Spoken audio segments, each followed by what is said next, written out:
Now, one of the things that can help you make sure, and I think these brake shoes are universal. As I look at them, they look pretty universal, but these are the right ones that I took off the right rear passenger side. So I want to make sure that I've got the same thing going on here with these. Okay? Notice this matches this. Now if you're not careful, you can have your brakes sitting here like this and it isn't going to look right. Make sure you got the angle right when you're comparing.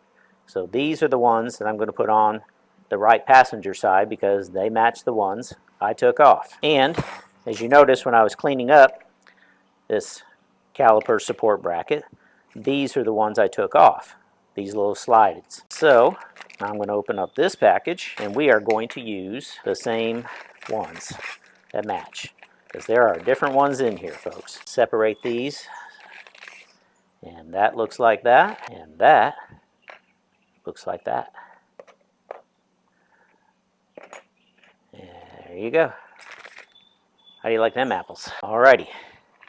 So one of the things that we can do is we can go ahead and put these in here. Notice these little tangs right here. That's what's going to go in here and help hold these things in to place. See that? There you go. Now the brake shoes will be ready to slide back and forth across there. Do this again on this side. Notice the tangs again. Get them right in here. Whoops, that's upside down. Don't do that. Ah! Oh, nothing looking at things upside down, trying to do them for the camera. There you go. Get those tangs down in there. Make sure it's lined up correctly. And there you go. Don't worry about this. Maybe you want to give you some resistance. Just push down there in the middle.